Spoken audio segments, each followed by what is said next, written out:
I'd like to get this show on the road. Boy, you quiet down quickly.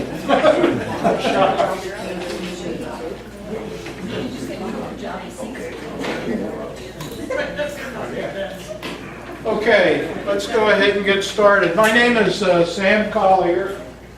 I live in Webster Township, and I am the campaign chair for the Washtenaw County Republican Party. We're really happy to have you folks here tonight to listen to some of our Republican candidates talk about why they're running for office and what their qualifications are. And what we would like to do is have them introduce themselves for about 5 minutes or so. And then at the end of all the candidate introductions, we'll open it up for questions for all of the candidates or one of the candidates. You can pick one, but we'll do the question and answer portion of it at the end. So I want each candidate to have 5 minutes to talk a little bit about themselves. So first of all, let me introduce some of the candidates that we have, and you can do just a quick introduction. First one is Nikki Snyder, who is running for the State Board of Education. And Nikki? Yeah. Go ahead. And I'll be on the ballot as Nicolette Snyder, hopefully, hoping to be successful at state convention. Nikki, one second. Sam, are we doing a quick introduction and then going through us all and then 5 minutes, or right now? No, right now will be a 5-minute introduction. Got it. Okay. And then after everybody's done, we'll have the question and answers. Is that okay? Perfect. Okay. That's okay, that's okay.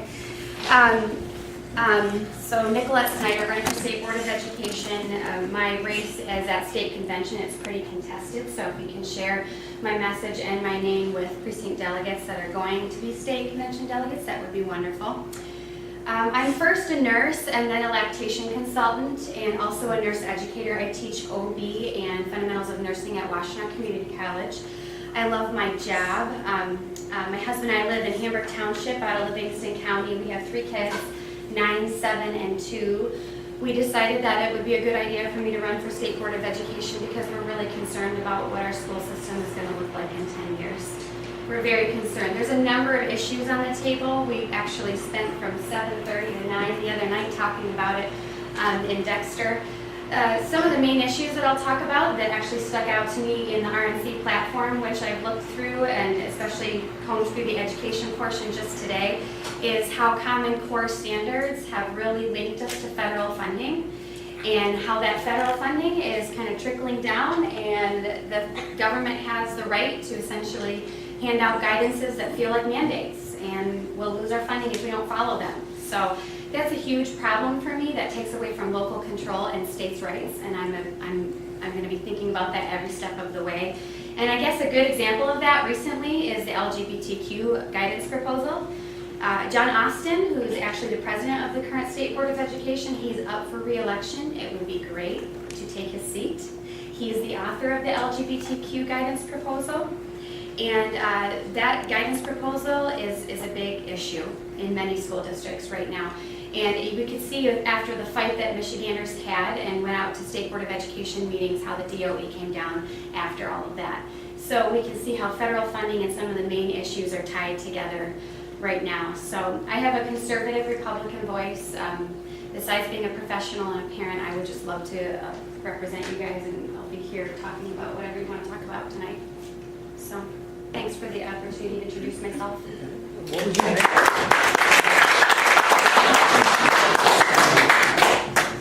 Okay, the next candidate we have is Julie Stevens, Board of Commissioners. She's running for Board of Commissioners, County Board of Commissioners, District 1, which is right here.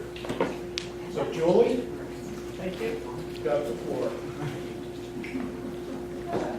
Well, thank you, and good evening. My name is Julie Stevens, and I want to work for you. I'm the Republican candidate for County Commissioner in District 1, which is anything west of Dexter on the northwest part of the county. So a little bit about myself and my qualifications. I grew up on a 90-acre farm in Corunna, Michigan. I was the first in my family to actually go to college. I went to the University of Michigan, got a Bachelor's of Science degree. I have 3 beautiful children, boy-girl twins, and another boy, but the best part is I have 2 beautiful grandkids. I raised my 3 children for 17 years as a single mother, working full-time, and they were in Girl Scouts, Boy Scouts, sporting events, and you name it, they were in it. But one thing that I always felt was very important was we always had dinner together every night. My 2 sons are in the military. My oldest just got out of the Marine Corps, and my youngest is going into the National Guard in September.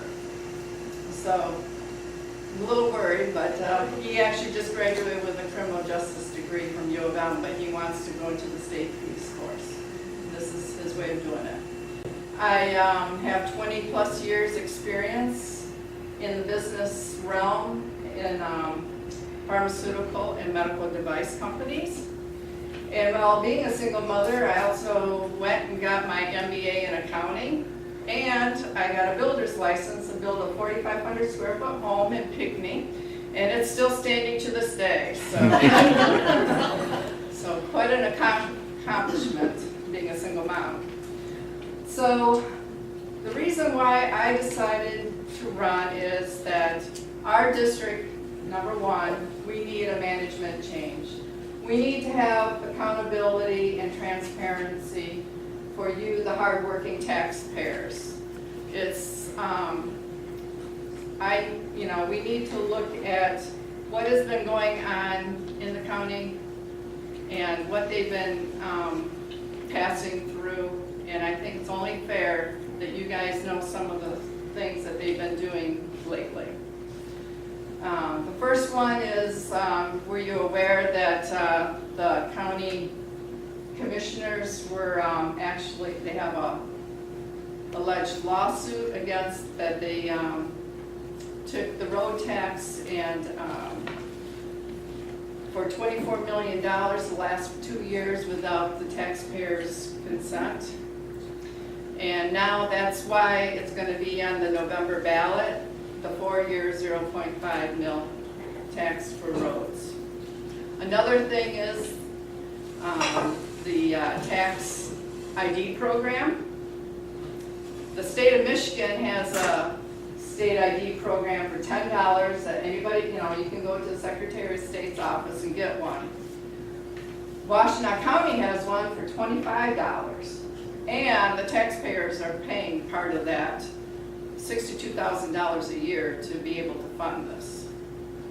Another thing that they have passed is this 10-cent bag and plastic paper bag tax, which will be in effect in April of this coming year. But it's only for grocery stores. So if you go to Lowe's or Menards or CVS, you won't be taxed on those bags, but grocery stores only. And I think it's very important that the people and the citizens are aware of this, and that there are different ways you can recycle plastic bags, and there are companies out there that will actually they want the plastic bags, and we just need to educate everyone. So in summary, I do feel I'm very qualified, and I'd love to represent you as your next county commissioner. So thank you very much.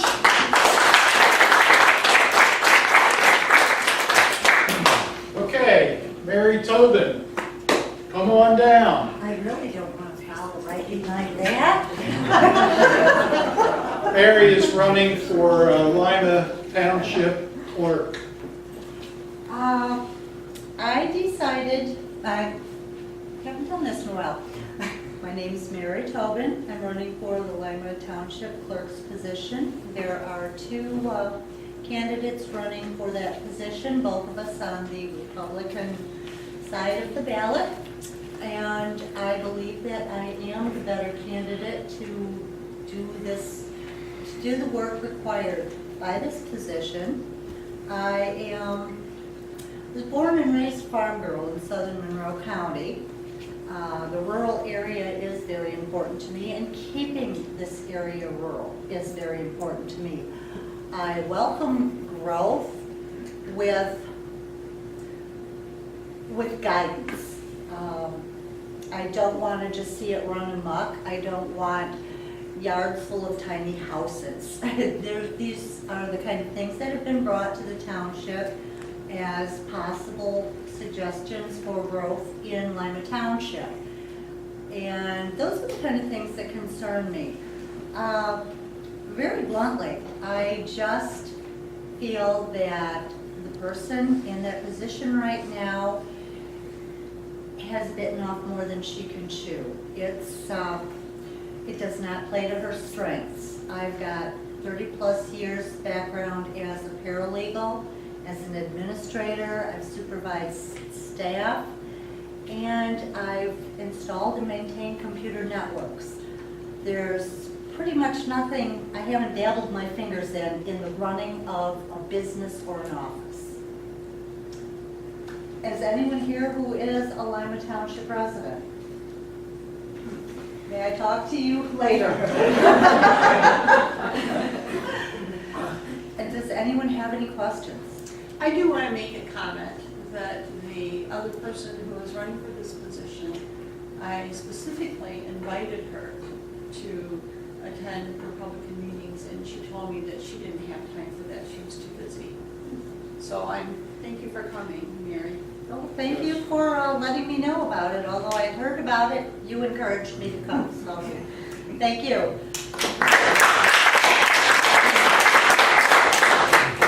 Okay, now let's hear from Jeff Jones, who's running for 12th District House. Hello, I'm Jeff Jones. How many people here are actually from the 12th District? Anybody? Let me see. One person from the 12th District? We'll talk in the bathroom later? Okay. Can you describe the boundary of the 12th district? The 12th District is basically from Wyandotte to Zebra Road in Ann Arbor, and from Dearborn to Rockwood. There are a couple gerrymandered, crazy things out of there. Romulus is not in there. Canton's not in there. And it's basically up to half of Scioto Township, half of Washtenaw County, half of Wayne County, and then half of Saline up to downtown, kind of Main Street crossroads of downtown. So it's really unusual how it's all set up. So because of everybody here is really not from my district, you could go to my website because everybody knows somebody. So it's jeffjones4congress.com and find out a little bit more about me really quick. I have 11 children, 9 grandkids. I know what it's like to live, and I know what it's like to survive.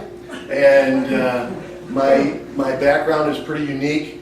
The majority of it, 35 years, have been spent in ministry. 35 years also doing business for myself. And so I love free enterprise. I am a constitutionalist at heart, but I really like to take the next few minutes to say something not about me. You're welcome to go to the website and you can find out my bio and history if you have any questions. But because I'm here with a bunch of candidates that are from your community, they may feel awkward saying it. I'll have the freedom to say it. That it's a very hard road, and most people don't even think about the costs involved with buying signs and taking time and trying to hire people to do or maybe keep a job. Thank God I'm blessed enough that this is my full-time effort. I'm not getting paid $174,000 a year like my opponent Debbie Dingle is to be candidating tonight in Ypsilanti. So, but again, most people can't comprehend all the costs, all the time that's involved, and if they don't get the help and support that they need, it's just an exhausting new effort. And there are some very strategic positions here that are open, and certainly I want to put a plug in for my friend Kenny Magee, who needs your help. And again, it's a long haul to overcome. So I want to encourage you to get involved. Thank you for coming out tonight and doing a meeting like this. This is great. but I'm sorry, when it comes down to it, it's really name recognition, and you only get name recognition by being exposed, and the exposure comes from signage, radios, TV, newspaper, that's all money. And if you don't get behind them and rally behind them, then all the dreams that we have of changing tomorrow, the two greatest words in our English language were robbed by Barack Obama, and that was hope and change, right? He robbed us of the word hope, and he robbed us of the word change. And we can change that. And I still believe those two words are extremely valuable. I've been warned not to use them, but I happen to believe that America is still looking for hope, and America still needs change. And until we move out the destruction of the last 50 years of our communities and bringing in fresh, vibrant ideas, faces, people that are not career politicians, that's how we're going to make the difference. That's how we're going to take back our country, person by person. It's up to people like you to get involved with them to do what's necessary. If you do know anybody in the 12th, please say a good word. God bless. Jeff Jones.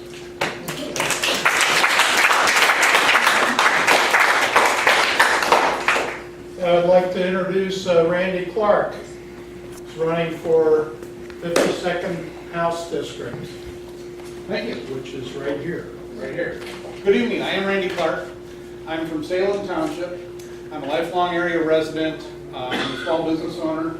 I'm currently serving as the treasurer of the South Line School District. And I'm very excited to talk schools tonight because most often you don't get a lot of people that want to talk about schools. I attended U of M and Eastern Michigan. I have a business degree. Over the last 30 years, I've served on numerous committees and commissions in local government, from DDAs and building authorities, housing commissions. If it's there, I think I've done it. The school has been a very interesting endeavor. I saw an opportunity to make a difference. I'm now the treasurer of the school board, and that has driven me to seek this House seat, because I see the impact that Lansing has on our schools. I almost sometimes think that they're trying to micromanage everything in education from the state capitol, and they don't have a clue. And I think you're nodding your head. That's exactly how I feel. We need local control back in our schools. We need a fair, honest, and reliable funding mechanism for our school districts. There's a lot of inequities. You can go to West Bloomfield, they get $12,000 a kid. You go to Whitmore Lake, and they get $7,500. And so it's just, the system is not fair. We need to fix it. All of our state students are entitled to a quality education, and we need to find a way to do that without breaking the bank. Because I sometimes think it's not about the money. It's about returning local control, letting those teachers in the classroom teach, quit requiring all the standardized tests and the Common Core that you mentioned. Those things just distract from the purpose of what they're there for, and that's to educate our kids in the classroom. These poor teachers are being evaluated on the results of these standardized tests that keep changing every year. So how in the world are they supposed to get a fair evaluation? The kids are struggling because they're being taught only what it takes to pass the test and not a general, well-rounded education. So that's why I'm an advocate of local control. So I've talked enough about education. Some of the things that really concern me is obviously our state budget. The tax revenue is not what it should be to cover all of our expenses, so I'm not in favor of raising taxes. We need to cut back our expenses. Let's look at our departments.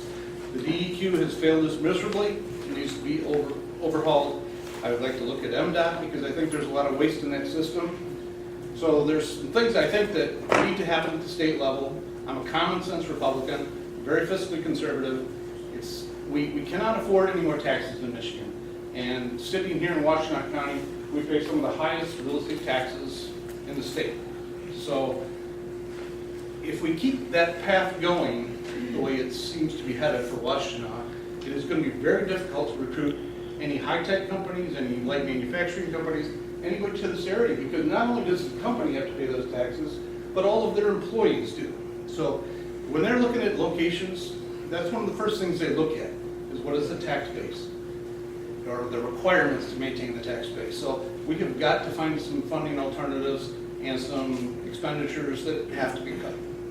And with that, I'm Randy Clark from Salem Township, and I'd I certainly love your support for the November general election. I am unopposed in the primary. So, thank you.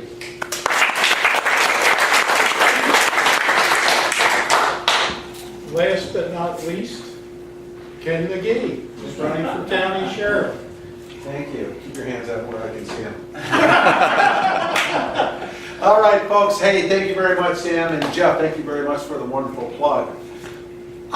I don't consider myself a politician. I never have been. I've always been a professional law enforcement officer. So what Jeff talked about, the finances and things like that, it's very hard when a guy in my position has never even taken a free cup of coffee, let alone walk up to someone and say, will you please invest in my campaign? So Jeff, he said we wouldn't say it, and we really aren't saying it, but thank you for saying it for us.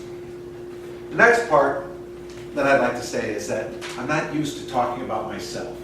And I had a consultant who said to me, you have to start talking more about yourself because you have an impeccable background. So, I don't ever want to come off as being someone who says, oh, I know how to do this and this and this, and because I try and be a humble person. That's the way my parents raised me. But I will tell you some things. Why am I running for sheriff? Well, let me start off by Kenny Magee, born and raised in Ann Arbor, Michigan. It's my hometown. Grew up, barely got out of high school, met a mentor, a police officer. She got me on the right track. Ended up getting my bachelor's and master's from Michigan State and in criminal justice. And then from that point, I ended up going on, I became a law enforcement officer in Jackson, Michigan. Then I was a federal agent for 24 years with the Drug Enforcement Administration, and then I was the chief of police. Some of the highlights of my career, sad, some are very interesting. I never want to see bad things happen, but if they happen, I'm glad I'm there to interact and utilize the skill sets that I've obtained over the years. I had a police officer shot and killed, died in my arms February 9th, 1982 in Jackson, Michigan. Had a firefighter die right next to me a few months later. I went on to become a federal agent working overseas. I'm on a team that took down Pablo Escobar, which is a great, fun investigation. I've arrested a top 10 fugitive for the FBI, something very few FBI agents ever get to do. And I was a DEA agent. Nevertheless, I ended up capturing an FBI fugitive. I was next to the bomb in Atlanta when it blew up at the Olympics. I testified against Eric Rudolph, the Olympic Park bomber. And so I tell you some of these things because I think all of those experience, and there's a lot more, 7 years and working in the jungles and around the world, working undercover in Detroit, you name it, I've done a lot of things. But the flip side of it is, if you are a professional law enforcement officer, great. I always believe in giving more to the community. So I've served on drug treatment prevention boards, things of that nature. Why am I running for sheriff? One of the speakers before said, why are they running? Well, 49 people died in this county alone last year of heroin overdoses. I have a better plan. I think the current administration is kind of falling asleep at the wheel on this. They may say they're doing some things now, but it's way, way too late. 49 people died last year. I want to impact a program that deals with, the acronym is called PETER. It stands for Prevention, Enforcement, Treatment, Education, and Recovery. If elected sheriff, I'm going to take part of that jail and turn it into a treatment and recovery center. If I'm elected sheriff, I'm not going to take a salary the first year. I'm going to see that my salary gets directed towards the drug treatment prevention organizations within the county. Now, I talked about that background of mine. That background dealing with Pablo Escobar's and Armando Garcia, who kidnapped and shot 2 agents in the back of the head that I arrested, and a lot of those other undercover things. One of the most important things I didn't bring up brings it all full circle. I lost a brother to a heroin overdose about 11 years ago. So I've been in the belly of the beast, and I've also lived it with a family. So that's where I get a lot of my passion from. My mother, 90 years old, taught me to always treat people well and give back to the community. My 3 areas that I'm looking at, 3 main platform issues: combating the heroin epidemic, absolutely. 49 people died last year alone. Think of that, 49 people. Next, school safety. I want to take a proactive approach versus a reactive approach to making our schools safe. And the other is, the third area deals with crimes against the elderly. How many people here have gotten a call in the last week or 2 or 3 from somebody from the IRS saying you owe $6,750? And that's great, and hopefully you didn't pay any money, but guess what? There are a lot of people that go out there and do it. So I got ideas to get the word out there. Just think, I want to take the police departments and the sheriff's departments and bring them more out in the community as opposed to having the community come here. How do you get that? You make sure that there's police officers in the townships. You examine how much they're charging each township to have a police officer. You examine those numbers. There's a lot more things you can do. And on a final note, I will add this. I talk about my top 3 items. But the number 1 item, really, that isn't even listed in the top 3, that should be on everybody's mind all the time, and that is terrorism. I'm telling you this. I've been around a lot. You see it on TV, you see it on the news. It is here to stay, and it's something we always have to be aware of. I know I'm the only one in this county that has been involved in numerous acts of terrorism. South America, many bombs exploded in my neighborhoods. I talked about the Atlanta Olympic bombing. I was there. I felt it. My ear still rings. When I was the chief of police, I was at the hospital when they brought in on Christmas Day, the bomber who tried to take down the international aircraft. They call him the underwear bomber. And I spoke face to face with him, and the 2 things he said was he wanted a Quran and he wanted no women to work on him. That was going on in the emergency room. I saw it looking into the belly of the beast. I don't care about his Quran, and I don't care who's working on him. I just want to make sure he doesn't kill people. So with that being said, those are my 3 issues plus that number 1 that I throw out there. And that anytime you all are having conversations with your friends, whether it be at the Manchester Chicken Broil, or whether it be over at Washtenaw Community College, speaking to people when you're teaching them nursing, or when you're walking from Wyandotte all the way to Zeeb Road, entertaining and engaging people and talking to them about them, or whether it be when you're in Manchester as the township supervisor. Where'd you go? You were around here a minute ago. There he is, right there. You know, as one of the trustees. It's here, and it's here to stay. So, again, thank you, Jeff. Thank you, Bob, for having me here tonight. Thank you, Sam, for putting this on. And if anybody has any questions, I'll be around to entertain them, and I appreciate everybody being here. Thank you. Do we have any other candidates that need to be introduced?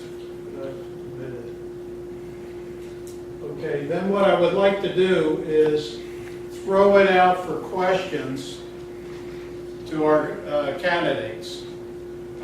There's a couple of ways you can do it, I think, Bob. One, there's this written form that you may have copies of. You can write your questions down. Yeah, indeed. There's a questionnaire on most of the tables. There's a couple of things you could write down. Or you just want to ask something that's totally off the wall. That's not. I think, yeah, probably just asking right off the wall. But also this questionnaire too, take a look at it. It also has some information on the Dexter Days Parade Walk and the Chelsea Fair Parade. Correct. So take a look if you would like to participate in that. We'd like your sheet back with your name and information. And Sam, if I could, if anybody's not comfortable asking questions in public, email your candidate that you... Yes. Because I have a lot of people emailing questions all the time, and I love responding, and I do the best I can. So, a lot of people don't want to ask publicly, but fire an email. These people want to serve you, and you're the customer. So ask away, don't be shy. Any questions? Yes? I have a comment first. I want to thank you all for coming, the candidates, and I especially want to, I've been a teacher in the public school system for 29 years, mostly a minority in the Republican Party, but I do have opportunities to witness to the other side. But thank you to Nicolette and to Randy for sticking up for us, because everything that you said, Randy, is exactly correct.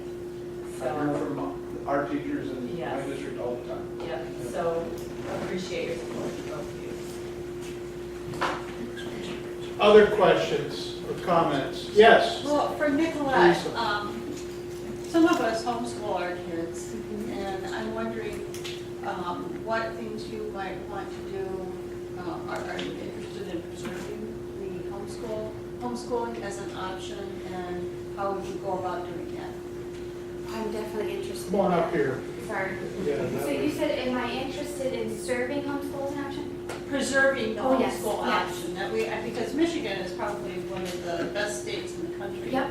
to homeschool. Yeah, absolutely. I'm interested in preserving and protecting that. Actually, my husband and I are in the conversation of homeschooling our kids inside of the social courses around 8th or 9th grade that really indoctrinate kids. So that's something we're interested in doing through Christian Livingston County schools, which they have an online program. So that's definitely something I'm interested in as a parent.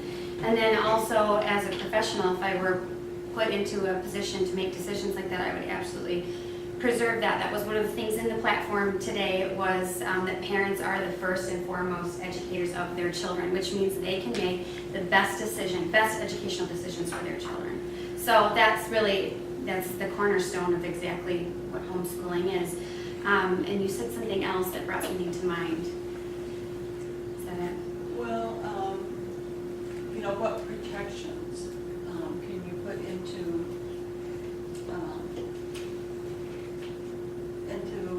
place, I should say, to make sure that, I mean, what are the threats to homeschooling right The now? threats are- Is that a threat to The homeschooling? threats are, well, Common Core is a step, it's sort of like encroaching on the boundaries. Okay, we're getting closer is what a lot of homeschooling parents feel. If you talk to a lot of Stop Common Core people, and there's a couple that come to mind, Karen Spunky Braun, she's on Facebook if you were to look her up and see her, and then Melanie Curtis. Melanie Curtis. So what they say is that this feels closer and closer to an encroaching on those boundaries. The boundary being, I'm the best educator for my child if I choose that. And if homeschooling is my choice as the best education, then you need to leave that alone. That's local control in the homeschooling atmosphere is that you would trust the parent to make the best decision. Then you wouldn't have anything to do with the curriculum that you teach your child, anything to do with after it's been submitted that my child finished this and then they can move on. And what we're going to see if they continue to go on this path is that the state would have something to do with what you have to teach your child before they graduate. The federal funding voucher system that a lot of people are talking about, and that's also on the Republican platform, it's sort of conflicting almost. The voucher system is going to be an interesting decision. What I would do in that next step would be to ask, how would you make sure this has no strings attached to homeschooling parents? If homeschooling parents have to choose as a voucher their choice, okay, that's their choice, and that federal money or per pupil money follows them, as long as it doesn't tie them to things that they have to do curriculum-wise, then that's what I would be looking at, going through things with a fine-tooth comb and making sure that the rights of the parent choosing what to teach their child and how to teach your child, as long as they graduate and move on, that would be what I would support. So. How would you, go ahead, Bob. Yeah, so currently with homeschooling, you're on your own. You're paying taxes. It's going to that machine that is brainwashing children. I have 5 of my own since '91. I've seen it. And until there's that threat of taking that money out of the machine, you're going to be under threat as a homeschooler as well. Right. So what could you do to help bring the equality back to it? Because you're paying taxes and they're going up and up and up. Smaller class sizes, and dare I say it, it's just brainwashing. Right. You're not getting quality education. Wait, our public education. Exactly. Okay, so Exactly. you're talking supported from a homeschooling perspective. So are you saying that you would rather have the money come out if you were a homeschooling Oh, parent? absolutely. And have it Oh, back? absolutely. If you're going to homeschool, I mean, that's your money. It shouldn't be going to Right. something that is destroying Right. the country. And So that's I what it agree is. with that, and that conversation, again, when you talk to other people who are fighting Common Core, from the Stop Common Core group, they say, yes, I like what you're saying, Nikki, but The minute we take federal dollars, we're tied to what they tell us we have to do. So even they are they're very careful about what school of choice looks like and what that voucher system looks like. Now, will I have any power over that? No, that's going to be a legislative thing. But speaking up about it is what I will do. And then when it's handed down to the State Board of Education and the members of State Board of Education are asked to provide leadership and guidance on that legislation, I would absolutely do whatever I can in my power to make sure that if that money were something that were available to homeschool parents, it would not come with strings attached. Certainly the local money. Right. Before it gets to the federal. Right. That's where my beef Yeah, is. I can't tell you how many times I've said to my husband, if Dexter gets $7,500 for our kids every year, could you imagine what I could do with them? Absolutely. Yeah. Yeah, I'm very interested in that, but I'm also concerned in listening to the other people that are saying, I'd almost say no to that money as long as it doesn't come with strings attached. So it's going through the legislation and the people that are going to vote on that future voucher system with a fine-tooth comb and making sure that parents are represented. So that is what I would be able to do. Can I make a comment? No. Yeah. Educational Renaissance is my #1 platform. If you go to my website, you'll see what it's about. I've made several videos about it. I've actually designed several programs, not only for Detroit Public Schools. I actually served for 5 years as president of Christian Homeschoolers here in Michigan, way back when it was technically illegal. Marched on Lansing many years ago, back in the early 80s, to give people the opportunity to educate their kids. And the bottom line is this, is that we have a 14th Amendment, and people don't realize that we have a Constitution that stands higher than everything else. And if we understood our Constitution, we would have the freedoms and rights to do what we want to do. And our 14th Amendment protects parents under those rights. Now the problem is, though, is I have a school teacher right here that understands, the complications of what she has. She doesn't have the freedom to teach. She's told what to do, and then she's restricted by that whole guideline. And so, Nikki, in your position to operate, on the Board of Education, what we really need is someone to open up those freedoms and opportunities. Ann Arbor has a really unique program called, I think they call it Sparks.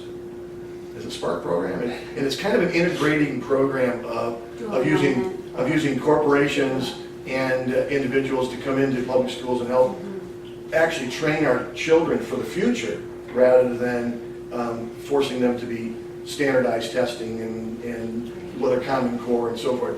The honest truth is we have 3 main medias that we've used for education for 100 years, and you can only retain 10% of what you read, 20% of what you hear, and 30% of what you see.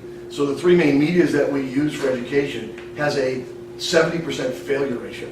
But if you go to experience education, you now change that to about 80-85%. And if you mentor education, that means you go to about 95% retention rate. We all remember our favorite field trip because we experienced it. And we need to open that kind of opportunity up to public education, private education, homeschooling education, whatever the process may be, to give them children the opportunity to experience what's coming or what's needed so that they can truly grow. Yeah. Thank you. Other questions? One more. Before we do, Jeff, we have another candidate, Tawn James. Tawn Belinger. Bellinger, I'm sorry. What's the Lemon James? Oh, that's the music aspect of it. Okay, the Yeah. musician. Yeah. She's running for supervisor, or trustee in Northfield Township. Would you just care to say a few words about yourself and why you're running? All right, we just came here from after having a little 5-mile run in this wonderful heat and humid weather, so a little tired from all that fun. But yeah, I'm running for trustee in Northfield, just kind of to keep an eye on things. My statement is protect liberty and respect the taxpayer dollars. This is in Northfield Township. And that's pretty much the main gig. I do a little walk in the neighborhoods this afternoon. And I got to meet some of the voters out there and ask them what their concerns are in the area and gave them some flyers. We gave him a few Randy Clark flyers while I was out there. And also the smart meter stuff, I talked to him about that. There's a bill right now, it's the HB 4916, called the analog choice bill. So if we can maybe assist the people in that committee to help make this go through so that us, the consumer, can maybe choose analog or digital meters. But the main thing is just, like I say, protecting liberty, respecting taxpayer dollars, conservative and constitutional minded.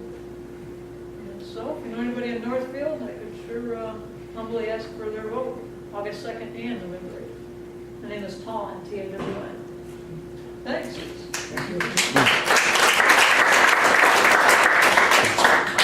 I was just going to ask, do these people have websites or something we can look up and read about them?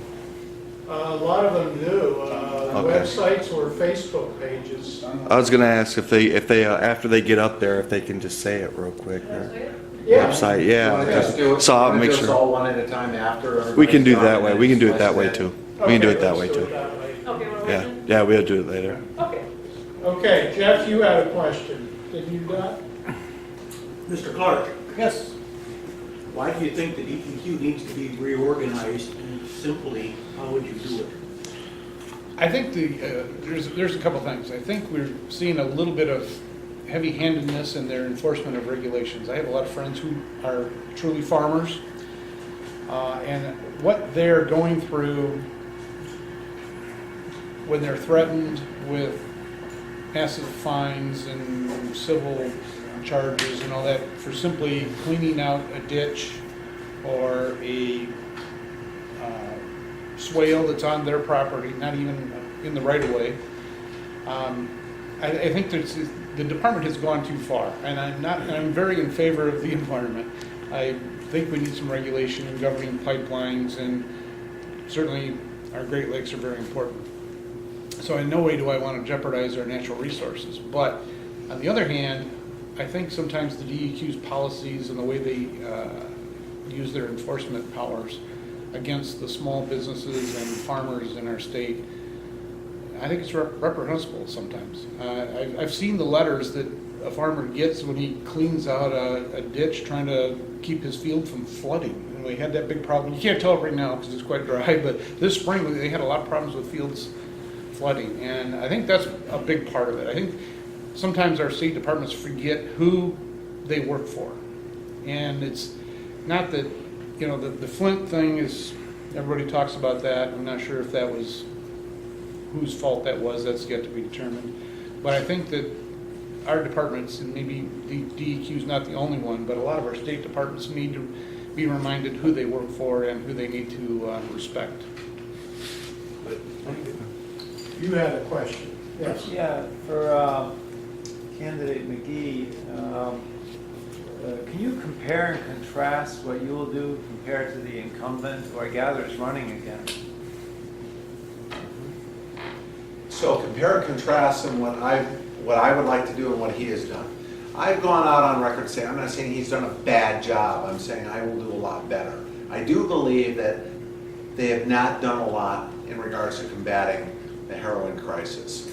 His community engagement officer recently gave a speech and he talked about the heroin epidemic that our community faces.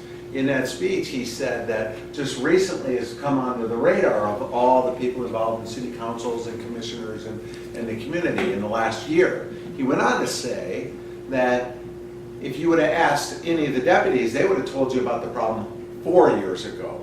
My point being is, if he said you would have asked the deputies 4 years ago, they would have been able to tell you about the problem. My question is, why didn't you do something about it 4 years ago? Why does it take 49 people to die 3 years later if you foresaw a problem 4 years ago, number one?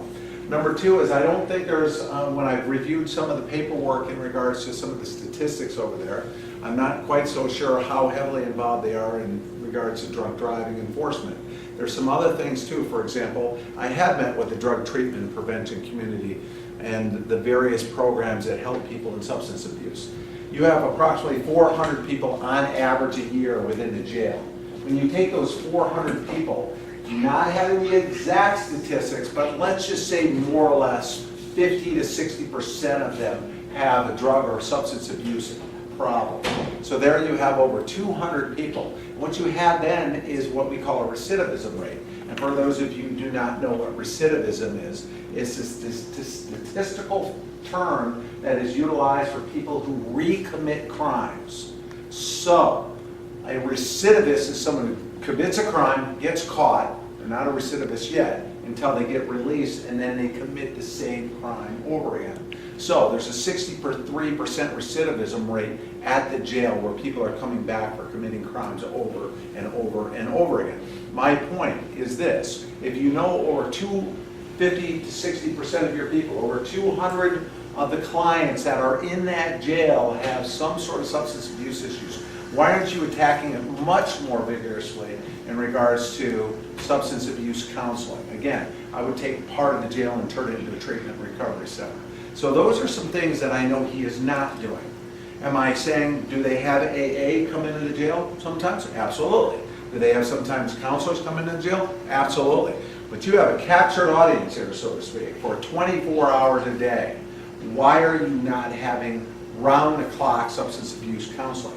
Take a look at some of the salaries that some of the individuals make at that jail, and take a look at the positions, not at the jail, at the sheriff's department. Take a look at the positions, what they do, and my goal is to take a look at that and decide, can we utilize that funding much better in a different area, such as substance abuse and recovery right there in the jail. Because I'm a true believer that 90% of all crimes in this country have a basic root of substance abuse, whether it be alcoholism, people committing crimes while they're on drugs, people committing crimes to get drugs, people committing crimes because they've no longer become employed because they've got a substance abuse issue, The list goes on and on and on, 90%. So in my opinion, those are some of the things he hasn't done. There are some other things I could get into later on. I don't want to hijack the entire conversation talking about that one topic, but I hope I've answered your question somewhat, and I'm also available to chat with you a little bit I'll more. catch you later on. I would like that. Thank you. Were you involved with Centris Bike? Yes, I was, as a matter of fact. Okay, I'm gonna check it out. Yes, I was. If you read the book called Killing Pablo, you'll see me in there. It's written by Mark Bowden, the guy that wrote the book Black Hawk Down, and we were just on the American Heroes channel last month, as a matter of fact, talking about Centris Bike and a lot of those. For those of you who don't know, that deals with a major operation that was involved in taking down Pablo Escobar. Hi. Hi there. Having worked with the court for several years, and worked with the judges, I think your idea of a treatment portion of the jail facility is good, but how are you going to deal with the situations? They've hit overcrowding multiple times. The judges have been forced to go through their dockets, look at who they've sent over there, and do early releases. What is there that you're going to do? How are you going to deal with that?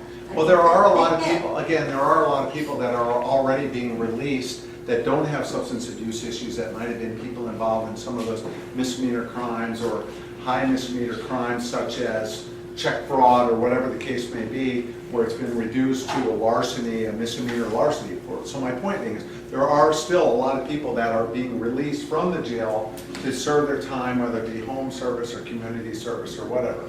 I look at creating some sort of matrix that deals with kind of what a matrix where you analyze each individual to say who, do they have a substance abuse problem? Do they admit to it? Or do they, a pattern of events demonstrate that they do have one, even if they don't admit to it? And utilize that as a basis to get people the treatment that they need within the jail. So, some sort of matrix to come up with it, and I will work with experts in the field. I believe I am an expert in a lot of that area, but I don't believe I'm an expert where I know every single nuance, because I'm not a certified addictions counselor. I don't have my master's in social work and substance abuse issues, but anecdotally, I've experienced a lot over the last 33 years. In conclusion of what you were going to say, in my opinion, and this is something as a phrase that I've coined and I've come up, and it's a concept, And it goes like this. In order to be an effective law enforcement leader in today's day and age, you have to have the ability to think outside the box. That's what you say, sir, and thank you very much for stepping up to the plate and saying the box, because that's not what I'm going to say. I am going to say you're on the right track, but in order to be that effective law enforcement leader, you have to have the ability to think outside the badge. In other words, be creative. Borrow from other industries. Borrow from the social working industry. Borrow from the banking industry, the advertisement, the teaching industry, the medical fields, all sorts of things to be an effective law enforcement leader. Because the day has come where you are not supposed to treat drug addicts as criminals. Treat them as sick people. They've got health issues. They've got addictions. Treat them as sick people. It's a health issue as opposed to criminals. So think outside the badge. And that's something that I firmly believe in, and it's something that's been very successful with me, not only in capturing criminals, but attacking problems as they are outlined in the community. I'm going to sit down here unless anybody else has a question for one of the other speakers. A couple of things real quick. One Yes, thing sir. regarding how many people have been prosecuted for providing heroin. I haven't heard anything yet. We have 49 dead people from heroin. Where are the people that supplied it? Second thing, in this neighborhood, they called for help and they were referred to the state police. The state police couldn't make it in Chelsea, so they had to go all the way to Wright. The county refused to come. So Greg, you can take that one. Yeah, I was one of my neighbors. They had a domestic issue and they called their 911, and the guys at Chelsea post were busy doing other things. They had to get 2 troopers from the Brighton post to come here, and that's who eventually made it. I think it was quite a while. I don't remember what the response time was, but it was an unconscionably long response. Well, when it comes to life and death issues or crimes that are being occurring where it's more of a physical violence type of thing, I would think it's unconscionable to think about the fact that you would just ignore the call. I don't know the specifics of that, but I also know there's something that we call mutual aid agreements that are based on certain entities such as villages, townships, cities, and things of that nature, that if a sheriff's department was not part of the jurisdictional financial agreement, I guess that's the best way to say it, where you haven't contracted with them, so the next step is the state police. I would think that there also is a mutual aid agreement that if the state police can't come and it's an emergency, the county sheriff's department should be there. I believe that. Not knowing all the specifics, but it's the kind of thing that if I was elected, I would have kind of I had some lady speak to me a few weeks ago at a gathering talking to me about the high hedges in her yard, in the neighbor's yard. And she said the police department should really look into this. And at first I'm starting to think, okay, this is her issue. She's mad at her neighbor. It has a lot to do with the hedges. And then I started to listen to her a little bit more and listen more, because my mom taught me, and she said, you say more when you listen. And her point was, it's a traffic hazard. The high leaves or the high bushes in a certain area, and it all deals with traffic hazards. Why do I bring that up? And that is when we're listening to these folks and coming up with different solutions for different problems. And in the situation where it was violence oriented, I would hope that there would be a different way. Bob, in your situation, when you talked about the heroin prosecutions, and this is almost related a little bit to what your question was, sir, and that is this. It's my understanding that there is not a member of the Sheriff's Department at the local law enforcement, what they call LawNet, Livingston Area Washtenaw Narcotic Enforcement Team. I don't know why he pulled his officer or his deputy from that unit. I don't know why, but when I talked about the acronym PETER, Prevention, Enforcement, Treatment, Education, and Recovery, the second one is enforcement.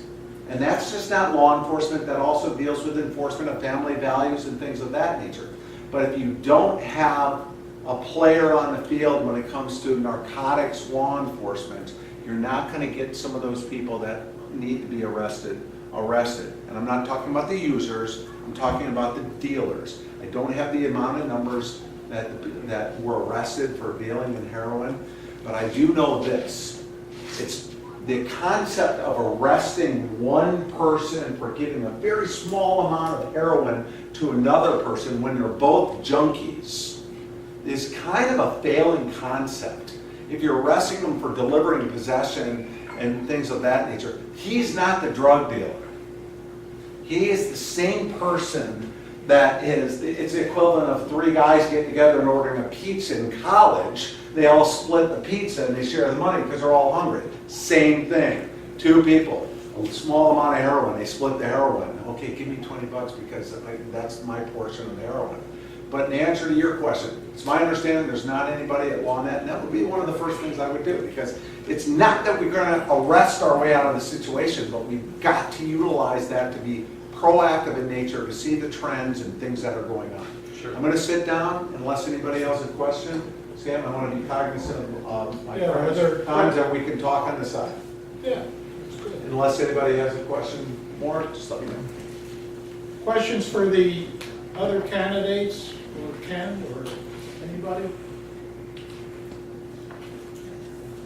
Okay, if we're done with the formal question and answer, I'll just leave it. You can socialize, get to know one another, go one-on-one with the candidates, ask some questions individually, and have a good time. What time do we need to be out of here, Greg? About 9 o'clock or so? It's pretty late, actually. Okay. We should probably wrap up. You know, we're passing now. Oh, there. Okay. Okay. Things will wrap up around 9 o'clock. We really thank you for attending. And please talk to the candidates, ask the questions.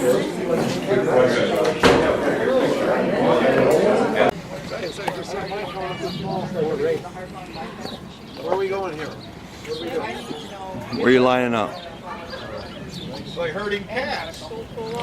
She's taking a picture. All right. Of America's in our education, so you're using the center. It's a big drop over here, so I'm going to step to the back. Okay, now what? I'm moving in. You guys can take yours in a minute. Don't do that. Step on up. All right. That's not a picture I want to take. Are we all staggered properly? Can you, like, smile and say some kind of funny thing? Rumpelstiltskin. Love bacon! Bacon's good. Ice cream for all. All right. We'll see if those look good. Now everybody else can Next love bacon. Just bring the smile just there. Say bacon. It's a wedding reception. That's a good one. All right. One more. Closer up. Now. Try it. I'm getting everybody. Don't face your face. Smile like you mean it. It's like stop. Come on. Candy for all. All right.